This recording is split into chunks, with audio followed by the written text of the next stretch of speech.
nasceu onde eu nasci, as crianças morrem até 5 anos de idade de fome, lá em Caetés. Escapar de morrer de fome já foi um milagre para mim. Depois vim para São Paulo e não caí na desgraça como muitos caem, também foi um milagre. E depois um cara, filho da dona Lindu, com um diploma primário e um curso técnico, virar presidente da República só pode ser milagre. Só pode ser coisa de Deus, gente, não tem outra coisa para explicar. E não é virar presidente, não. É virar presidente 1, 2 e 3 vezes. E se brincar, vai ter a 4ª vez. Se prepare, porque é o seguinte: esse país não vai cair na mão da extrema-direita. Não vai cair. Esse país aprendeu a gostar de democracia e nós vamos fazer a democracia prevalecer nesse país. Você só tem que combinar com os seus eleitores, né? Porque a situação do PT está muito ruim, muito ruim. Saiu pesquisa recente mostrando que o governo Lula está muito mal aprovado, não está nada bem em relação às pesquisas. Eu acho que, em se tratando, não do PT como um todo, porque você teve a crise de Dilma, mas em se tratando de Lula, é um dos piores momentos que a gente viu da história política desse cara, velho. Porque, assim, ele não está nada bem. Datafolha, governo Lula é considerado, bota aí, governo Lula é considerado ruim por 40% da população. Deixa eu ler um pouquinho. Levantamento, a reprovação ao governo do presidente Luiz Inácio Lula da Silva continua em alta, segundo a pesquisa Datafolha divulgada nesta quinta-feira. Passa aí. São 40% que consideram a terceira administração do petista como ruim ou péssima. Na outra ponta, 28% dizem ser ótima ou boa e 31% avaliam como regular. Não soube, não respondeu, ficou em 1%. Ou seja, o cara já tem de desvantagem 12% em relação àqueles que avaliam como bom ou ótimo. O governo está claramente se desfazendo a olhos vistos. Eu não tenho notado que todos os percalços pelos quais passa o Bolsonaro aí, né, o julgamento que ele passou, o depoimento vexatório do Bolsonaro diante do Alexandre Moraes, eu vi 40 minutos desse depoimento, eu disse, puta merda, esse é o líder? Este é o líder que a direita empoderou como o cara que ia fazer revolução, nova era, uma coisa assim patética. E eu terminei assistindo, por coincidência, um corte do Renato 38, né, que chama o Bolsonaro de frouxonar há muito tempo. E ele falando, pô, se o Bolsonaro chegasse lá e fizesse um discurso dizendo me prenda e mais solte as pessoas... Nunca que o Bolsonaro ia fazer isso. Nunca que ia fazer isso. Mas apesar disso, apesar da gente ver essa situação com o Bolsonaro, isso não parece estar afetando a aprovação do Lula. O Lula está muito mal, o governo está muito mal, e eu acho que essa má qualidade aí do governo se deve a 2 fatores, essencialmente. O primeiro deles é que não está entregando nada em matéria de economia, né? A gente não está vendo acontecer nenhuma melhoria no país em termos econômicos. Vida das pessoas está uma bosta, está tudo caro, elas estão indo para o mercado e estão achando tudo caro. A tal da prosperidade que as pessoas imaginaram não chegou. Então, entre essas pessoas que avaliam o governo como ruim ou mesmo regular, tem muita gente que esperava que o governo estivesse entregando algum tipo de prosperidade econômica e não está.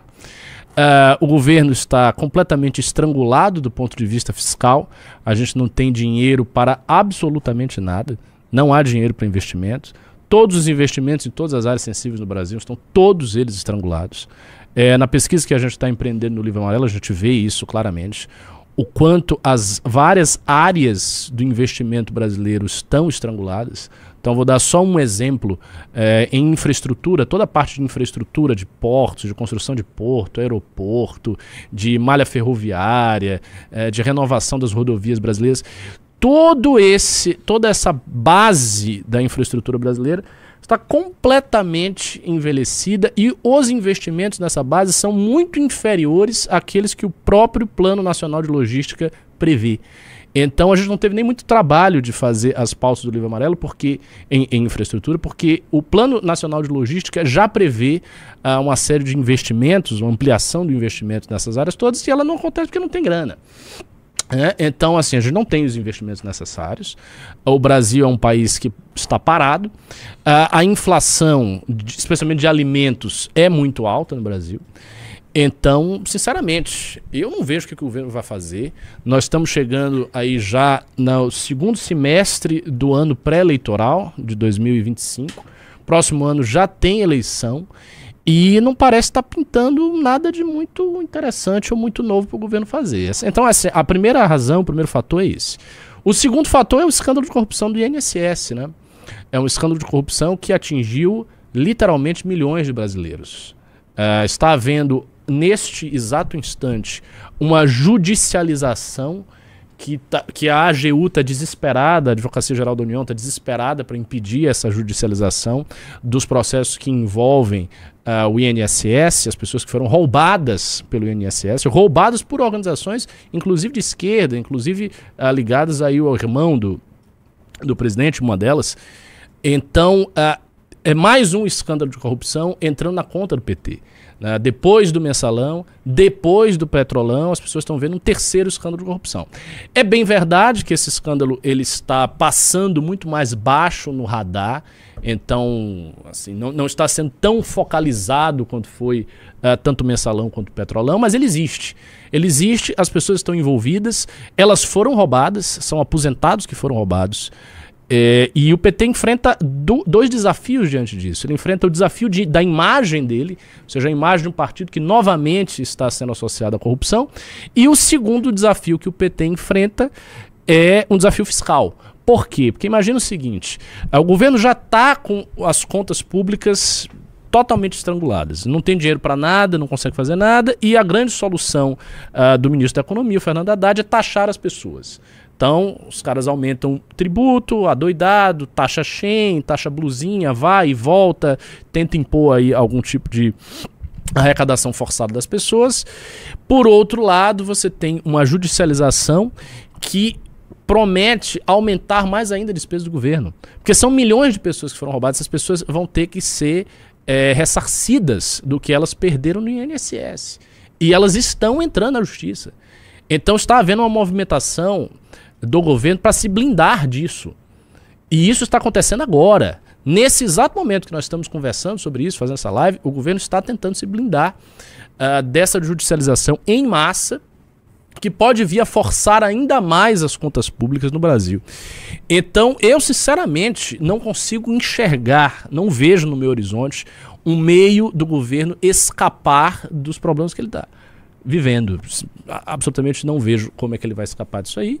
E o reflexo disso é a péssima aprovação do Lula. Por outro lado, a situação da esquerda brasileira ainda é mais dramática. Porque na direita nós temos substitutos. Nós temos vários candidatos hipotéticos, vários candidatos possíveis. Alguns muito ruins. Michele Bolsonaro e Eduardo Bolsonaro são dois exemplos. Aí, enfim, estaria colocando dois idiotas, pessoas completamente desqualificadas para disputar a presidência do Brasil. Mas a gente tem vários outros. A gente tem governadores de estado, a gente tem o Tarcísio, que para mim é o mais forte de todos os candidatos que está aí. A gente vai ter o nosso candidato da missão em 2026, que vamos para uma eleição, não sei quem que será escolhido para essa eleição, mas vai ser uma eleição para a gente estar disputando, estar mostrando, né, o nosso plano de governo, está mostrando as nossas ideias, está mostrando o nosso discurso. A gente que nunca esteve num holofote tão pesado quanto o holofote de uma disputa presidencial, a gente vai para um holofote de verdade, a gente vai estar mostrando, né, quem nós somos. Então há uma energia de renovação na direita que é muito forte. A gente tem a energia, né, de renovar novas pessoas, novas ideias, as coisas estão acontecendo no campo da direita. E na esquerda não. Na esquerda, fora o Lula, quem seria o candidato? Se não for o Lula, por exemplo, ele falou, se pintar vai ser eu e tal. Se não for ele, quem vai ser? Quem seria o candidato da esquerda fora o Lula? Um desafio imaginativo para todos vocês que nos assistem. Eu não vejo. O Haddad? Aí seria o Fernando Haddad? Um dos caras mais memizados dos últimos tempos. Um cara que está aí sendo, né, sabe, passando a imagem de taxador da República, no cara que só quer tributar todo mundo. Aí vai ser este cara que vai ser o candidato? Um cara que perdeu a disputa pro Dória, eleição de prefeito pro Dória, perdeu de forma humilhante, perdeu no primeiro turno o Haddad. O Haddad que foi avaliado como o pior prefeito da cidade de São Paulo. Prefeito que saiu assim escorraçado na cidade de São Paulo. Um cara que foi do Ministério da Educação, com o Ministério da Educação recebendo um orçamento muito mais alto do que estava recebendo antes, e não conseguiu fazer a educação brasileira se tornar competitiva. Não conseguiu resolver o problema dos nossos índices deploráveis no PISA e em outros testes internacionais. Não conseguiu fazer.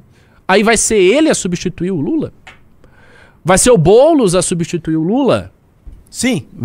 Você acha que seria o Boulos? Eu acho. Meu assim, Deus do céu. Eu acho. Aí é melhor desistir. Não tô falando que ele vai ganhar a próxima eleição e tudo mais.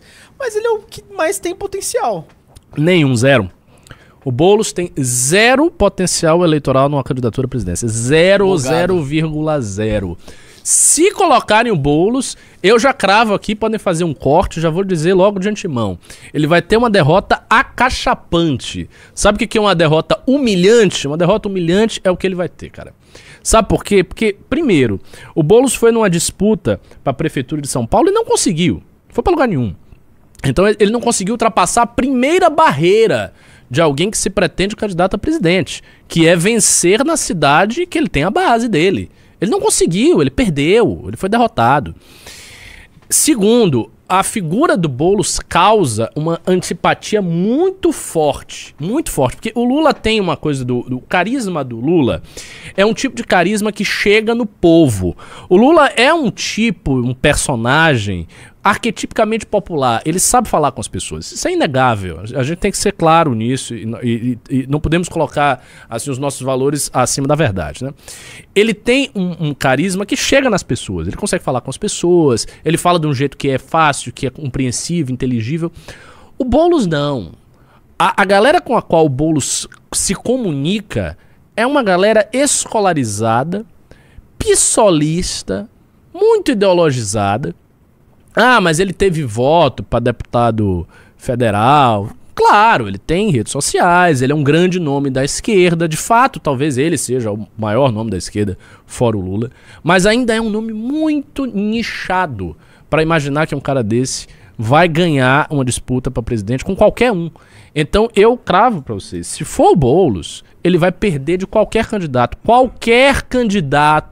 da direita. Se a direita quiser colocar, sei lá, o Zé Trovão para disputar contra o Boulos perde do Zé Trovão. Essa Professor, é real. Eu também acho isso, eu concordo, eu acho que a próxima eleição esquece, esquerda. Se não for o Lula, esquece. Esquece. Não, agora, não tem o que condição. eu fico pensando, você não acha que ele tem um potencial, que eu digo, mais pros próximos anos? Não. Zero. Você acha que ele vai manter essa antipatia com a população pra sempre? Eu acho. Eu não consigo ver o Boulos numa candidatura presidencial. Não consigo vê-lo nem nos próximos anos. Nem daqui a 4, nem daqui a 8. A não ser que ele mude muito. Porque às vezes acontece isso. A imagem do Lula também se transformou. O Lula tinha uma imagem na década de 90, quando ele começou a disputar a presidência, e a partir ali dos anos 2002, quando ele ganhou, um pouco antes, ele sofreu uma transformação de imagem. A imagem que o Lula passava na década de 90 era a imagem de um radical, de um sindicalista radical que estava ali, né, vociferando contra o status quo e que movimentava as massas no ABC e que falava para os sindicalistas. Ele passava essa imagem de um cara radical, de um cara meio chucro, meio grosseirão e tal. Ele sofreu uma transformação marketável na mão do Duda Mendonça, que foi o grande publicitário que transformou aí a figura do Lula. E a partir do momento que ele sofreu essa transformação, ele passou a usar Armani, né, a falar de um jeito simples, mas não radical. Ele foi se transformando. Talvez se os caras conseguirem dar um banho de marketing no Boulos, talvez ele consiga ter uma boa imagem. Mas eu sinceramente, eu acho difícil. Eu não vejo. Eu vou dizer, eu às vezes cavo na minha imaginação quem poderia ser o sucessor da esquerda. Eu não acho. Eu não acho que ninguém. Vai surgir, eu não acho professor? Não é possível que eles vão passar, talvez não. talvez décadas sem ninguém, um expoente da Não, esquerda. não é Eu não consigo imaginar esse cenário também. Não é que eles não vão colocar ninguém. A questão é o seguinte, é se eles vão colocar alguém capaz de vencer. Pode haver um cenário, Guilherme, que é o seguinte, um cenário de deslocamento da esquerda brasileira. O que eu falo de deslocamento? Em que, por exemplo, o PSB, ou uma figura como João Campos, alguém dessa natureza, que é um cara muito menos à esquerda do que o Boulos, e muito menos à esquerda que o Haddad, pode ser que uma figura dessa assuma o lugar da esquerda. Uma figura nesse estilo, nesse naipe. Um jovem oligarca do Nordeste, entendeu? Com ideias modernizantes e falando alguma coisa açucarada sobre questões sociais. E aí empurra esse cara e esse cara vira, né, o sujeito que vai ali ser o nome da esquerda. Mas esse cara, um cara assim, estilo João Campos, já não é um cara muito de esquerda mesmo. Ele já é tipo centro-esquerda. É muito mais uma expressão do centrão oligárquico do que qualquer outra coisa. O peso ideológico, a carga ideológica nesta figura é muito menor. Muito menor, não tem comparação. Então pode ser que isso aconteça. E aí o que a gente vai ver? A gente vai ver eleições em que a direita e o centro, às vezes no máximo um centro-esquerda assim, meio moderado, se alternam no poder. Com uma direita muito direita. Uma direita bem à direita. Até porque, se a gente cresce muito nas próximas eleições, nós vamos ser um polo de direita muito direita. Porque, ao contrário do que dizem os bolsonaristas no seu delírio, o MBL é muito ideológico. E ele está muito para a direita. As nossas pautas, por exemplo, em segurança pública, que agora estão chegando aí em tudo que é lugar, o tal do prendeu, matou, pô, é radical pra caramba. Você está dizendo que a gente tem que começar uma guerra contra o tráfico. Tem coisa mais radical do que isso? Isso é muito radical. O Renan tá comentando no Twitter dele sobre intervenção. Ele fala de intervenção, porque, obviamente, os estados, vários estados brasileiros que não têm nenhum índice que valha a pena olhar, né? Estados que não têm saneamento básico, estados que não têm atividade econômica, estados profundamente improdutivos, que dependem do repasse de tributos federais para existir, para viver. Esses estados têm um share, têm uma fatia do poder público brasileiro muito grande, que não corresponde àquilo que os governadores e prefeitos desses estados entregaram para os seus próprios estados. Então a gente tem, por exemplo, muita gente poderosa no cenário nacional que vem de estados assim, que vem do Pará, que vem das Alagoas, que vem do Maranhão. E esses estados, eles são ruins. Esses estados estão largados as traças, não está acontecendo nada nesses estados. E esses caras têm muito poder. Então é uma situação que eu vejo como bem complexa. Bem complexa. A janela de Overton, as pessoas usam essa expressão, janela de Overton, para falar, né, do espectro político que vai para um lado e o espectro político que vai para o outro. Eu não acho que a janela de Overton está vindo para a esquerda. A janela de Overton está continuando a ir para a direita no Brasil. A gente não está tendo uma retração ideológica, a gente está indo mais além. Eu ficava preocupado, minha gente, quando o governo PT voltou, antes do governo PT voltar, inclusive, eu ficava meio preocupado, pensando, putz, se o governo voltar e fizer um grande governo, a gente tá ferrado. Às vezes eu pensava isso. E na época eu ainda fazia os news com o Renan, então às vezes eu falava essas previsões. Bom, se acontecer do governo, de você ter um governo bom de esquerda, eles podem forçar a janela de Overton para chegar para a esquerda. E a gente pode estar muito ferrado. Um Lula muito popular, uma esquerda muito galudona, muito, sabe? Mas não rolou. Não aconteceu. Não aconteceu. E a essa altura do campeonato, eu vou dizer, a minha preocupação com a esquerda é baixa. Não tenho grandes preocupações com a esquerda. Tenho, assim, no sentido que eu não gostaria de que a esquerda continuasse governando o país, porque o país tá uma merda. Enfim. Mas não é uma preocupação de, a esquerda chegou e a direita vai retrair, agora a direita vai minguar, agora eles vão conseguir impor várias novas lideranças empoderadas e fortes e blá blá. Não vão, pô. A liderança deles é um... Aí eu também tenho que filtrar, né? É uma... Pode falar a palavra travesti? Não pode? Não. Não pode isso. É uma moça. Ok, é uma garota. Quer dizer, eu acho que essa pode, mas... Enfim, é essa mulher aí, belíssima, Erika Hilton, modelo, que parece o Fernando Holliday. É tipo um Fernando Holliday transexual. Então, assim, vocês conseguem imaginar...